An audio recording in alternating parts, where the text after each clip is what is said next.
Hey, Waymaker.Church, thanks for tuning in and joining us. It is 4th of July weekend. Happy birthday, America. We hope wherever you're at, you're able to get some good rest and some intentional Sabbath this weekend. That's why we're not gathering here in person, because we want to encourage you guys to get some rest, to reset this holiday weekend. I do want to let you know, if you're newer here to our online community, this experience, this gathering is going to look a little different than normal. We've got a panel interview as we talk about the lives of some people in our church who grew up in this country, or some of them who actually did not grow up here, they immigrated here. And it's going to be an incredible look and a perspective into the lives of other people and what their experience has been in this great country as we celebrate its birthday. And I promise you're going to leave encouraged and challenged at the same time. I also want to encourage you, if you're newer here, we've got a link to a connect form in the description of this video. I'd love for you to fill that out so we can follow up with you.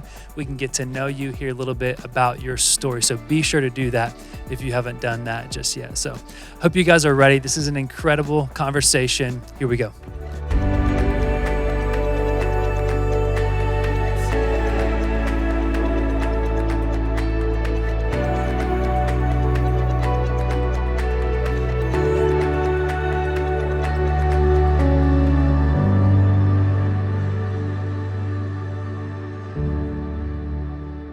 Today we get the opportunity to just have a really awesome conversation.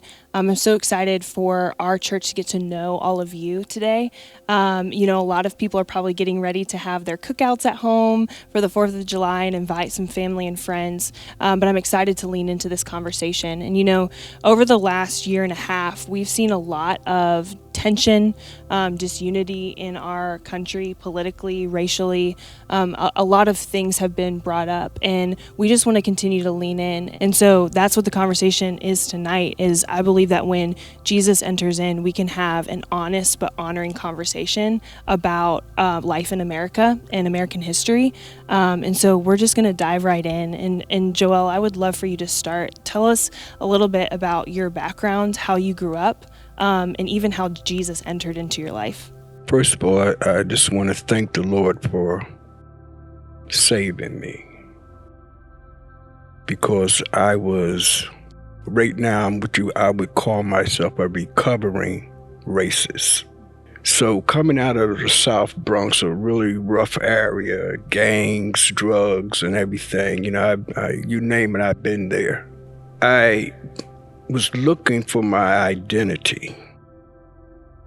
And I think it's very important, as young black men, we try to seek out our identity, because if no one tell you of your identity, and that goes for anyone sitting here, the world will give you an identity. And I remember certain things happening in the 50s and the 60s, racial things. It formed opinions in my mind that your white people are not the right people. See, I'm very transparent, so I may say some things may offend somebody, but don't take it personal. This is my story. My mom immigrated to the States when I was 5 years old. My father had passed away from brain cancer when I was 2. And so she got an opportunity to come to the States, and she became an exchange teacher because she was in Mexico teaching English.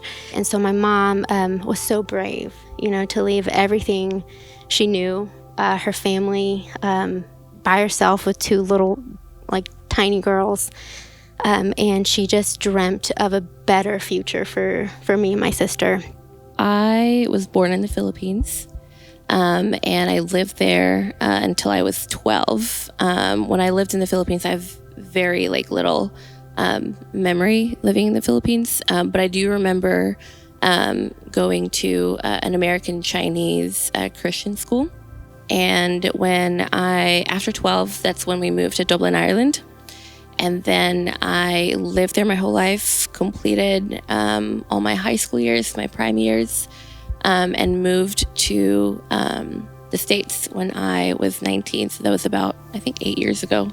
So I grew up in a very small town in South Carolina, and it was a town in the middle of the woods, and it was over 95% white.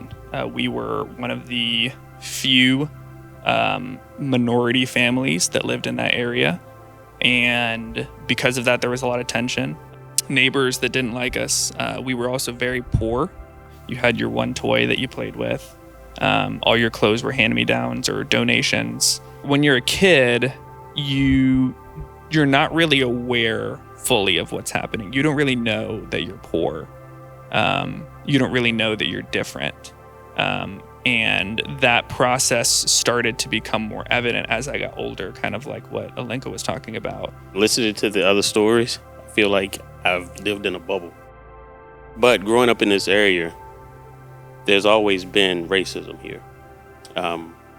Growing up, I can remember as a small child being singled out in school, out in public, make you feel like you didn't belong just because of the color of your skin.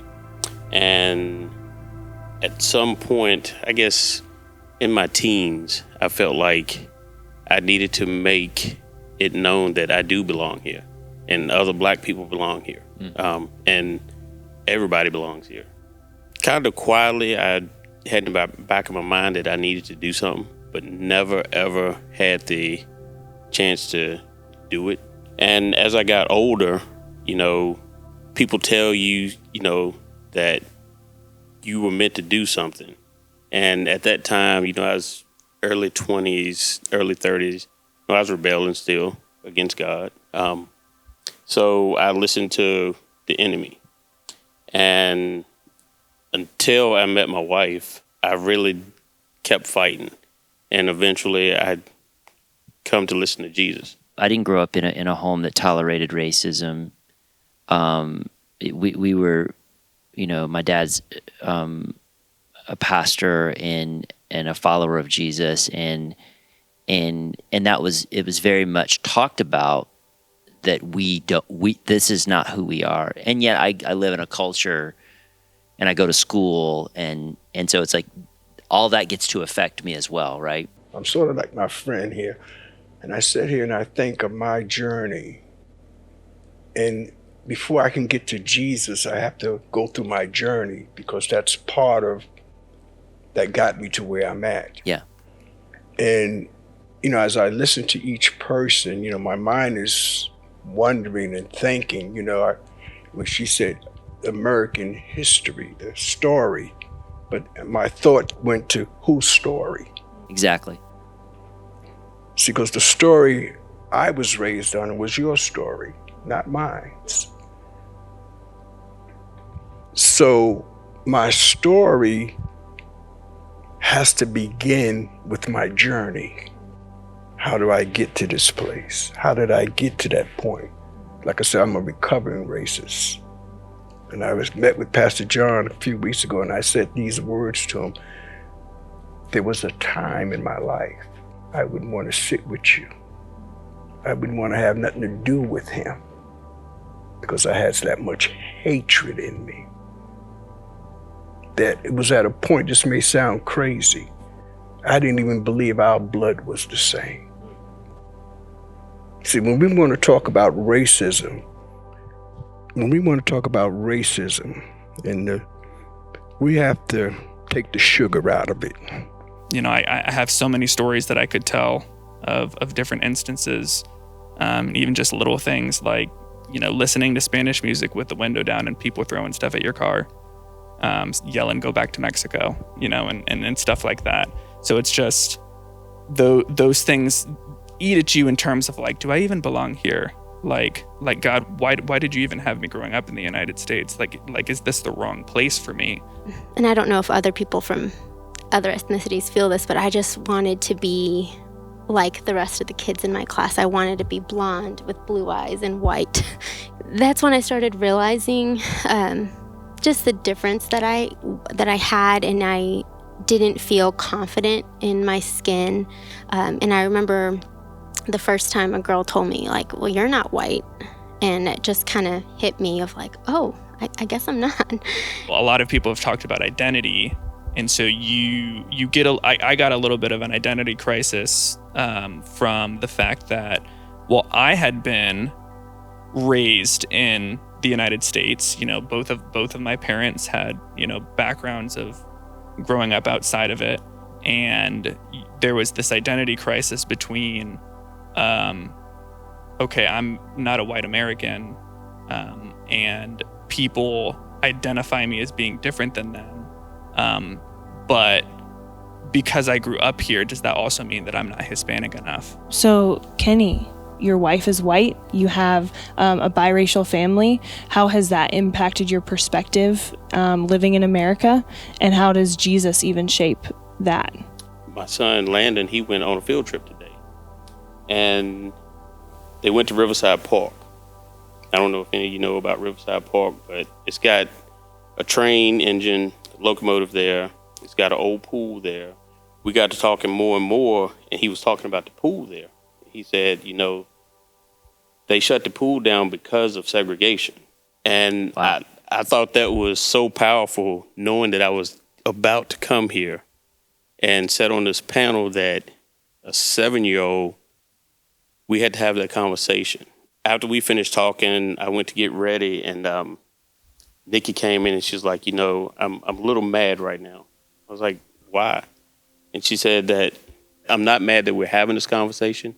I'm mad that we have to have this conversation still today. A lot of people can identify when I share my story. It was indifference that shifted to empathy. I feel something very, very deeply sad, and I'm grieving over my brother and sister or my countrymen's situation and history, right? And it's like, okay, that's good, but empathy has to go further. And I think it shifted to advocacy, which is fueled by friendship. When Joel becomes my friend, when he and I sit across the table, we don't talk about this a lot. And now, we talk mostly about our kids and, what's going on in his life. And he's grieving the loss of his wife. And those things start to become almost for me, and I don't want to speak for you, Joel, but I just see him as a brother, not as someone of a different ethnicity or different history. And yet I still have to honor that. And I think that's important, that we don't say, well, I don't see skin color, I don't see your story. It's like, no, you need to see that. I think the mindset of not seeing color, it's got to go. Because when you neglect to see someone's color, you're neglecting their story, their background, their culture, the things that are unique about that individual. God is not an artist that paints in one color.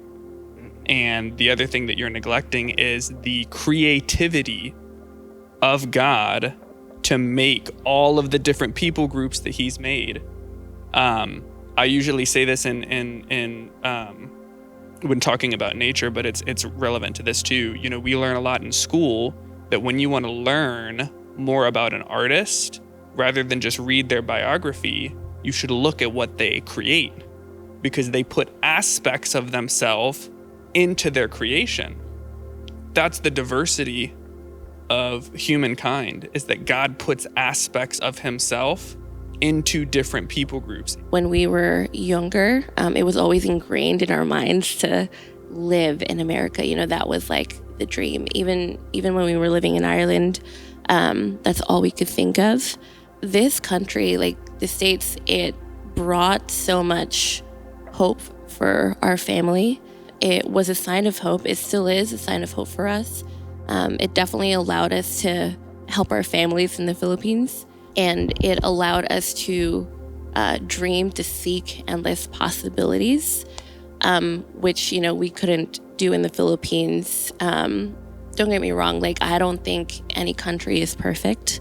There were definitely racial tensions in the Philippines and in Ireland, just because, America's racial tension, our brokenness here is more featured worldwide. That doesn't mean that, it's non-existent in other countries. Coming back to just America as a whole, I still see hope in this country. Despite our past, because of what's happening right here. And because I know that Jesus can change people. And so I think my mission has to go back to, all right, how am I going to raise my children? Like, how am I going to lead this next generation? You know, my husband is the youth pastor. So how can we ingrain a different story into our youth? Because if we keep bringing up the hurt of the past without hope, then I think it's going to continue. We'll never, I always say this, whatever you don't confront, you'll never conquer. This here can overrule this here. But when this here takes control, it overrules this. And I had to break myself down to love you by choice, because God is love. It's because Jesus seen fit to let me do my battles on social media, and then he was like, hey, you've done your part, or what you thought was your part, now let me do mine. And so that just at that moment changed my whole perspective on everything. And ever since then, I've still been trying to figure out a way to tell my story, and I got the invitation and the ability to do it today. So, being obedient to Jesus is the only way that you're going to get through stuff like this. Yeah. So that's my story in a nutshell. I mean, I'm really impressed. I want to get to know each and every one of you, to know your stories more, because my story seems so minuscule compared to y'all. It's not. So I want to tell you that it's an American story, but it's also a Jesus story. And I think that's what this is, right? And that's why we've gathered. It's like, we all have an American story, but what supersedes that is our Jesus story, and which helps us live out that American story redemptively. And I like what you said, Danielle. We have to be honest about American life and American history, right? We have to be honest about it, but we can also be honoring of it, right? We can also say, hey, this is a country my family was trying to get to, right? And but yeah, and they still are. But we can also say, but man, not everybody's had it well here. And there is a responsibility that this generation has, my generation, and those coming up, to right things, and I believe Jesus is the answer to that. What would you guys say to those who are saying, okay, what do I do now? How do I take steps in unity and having conversations with those that don't look like me or didn't grow up like me? What would you guys say to those people asking some of those questions? The celebration of all of the different races and ethnicities that exist in this community here in Waymaker.Church. Mm-hmm. That's a very tangible thing. You don't have to walk far out that lobby without seeing people from different backgrounds than you. So I think something that people can take away from that is, as you see that, like you were saying, engage with those individuals and have that curiosity of, I want to know more about you, your background, your story, because through that, I'm going to end up learning more about who God is. Yeah. And you're going to feel more loved. You're going to feel more at home. All of those things are going to happen. And that starts with that mindset of see color, see culture, see background, celebrate it, and engage with those individuals. How do I know I've been changed? Through Christ. You don't know love till you meet love. And when you meet love and you have an encounter with love, it changed the heart of man. Yeah. My heart was changed.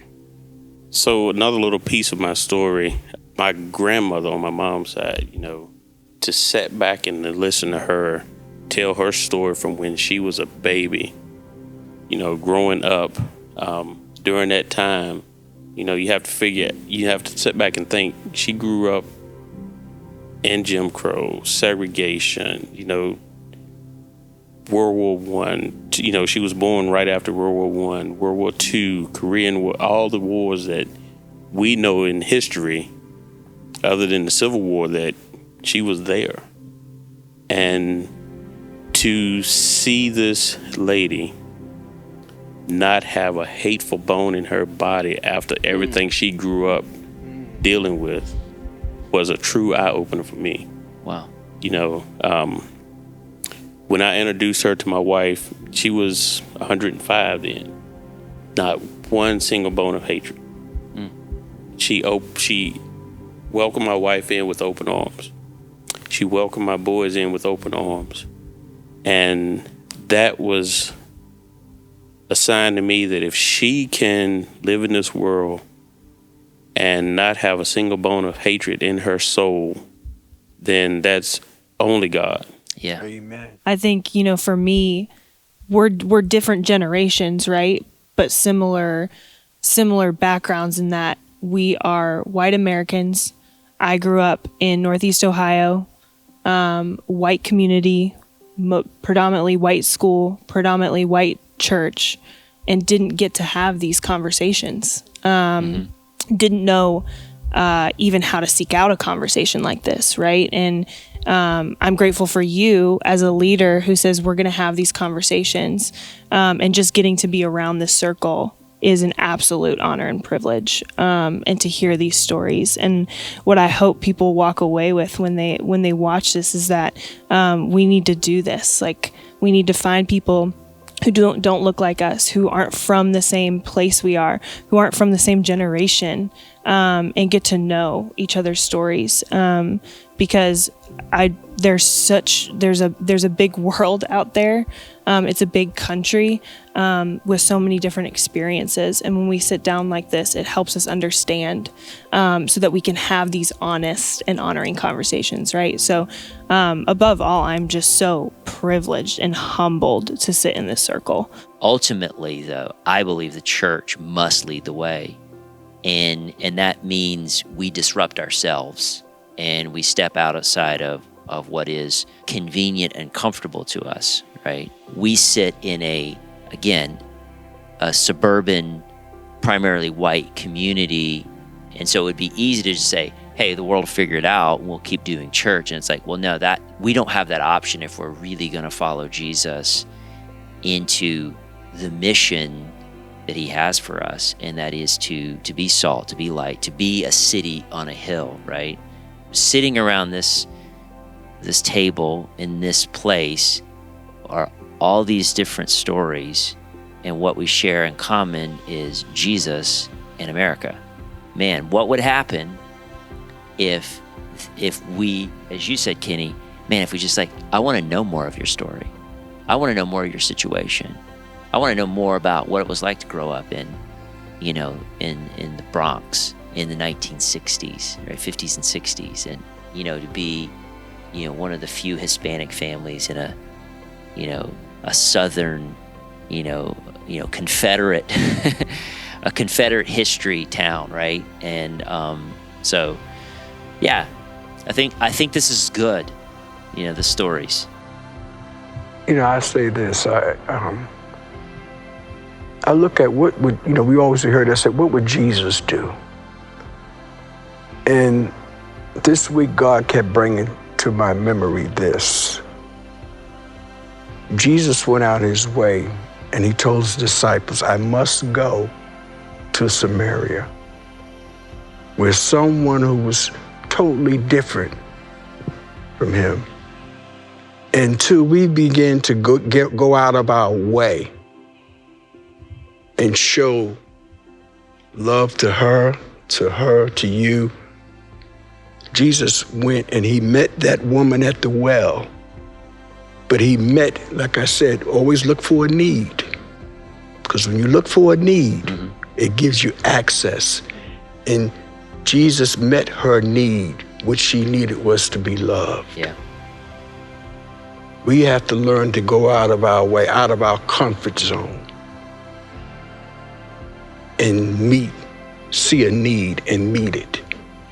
And when we do that with the love of Christ, it gives us access to that person's heart.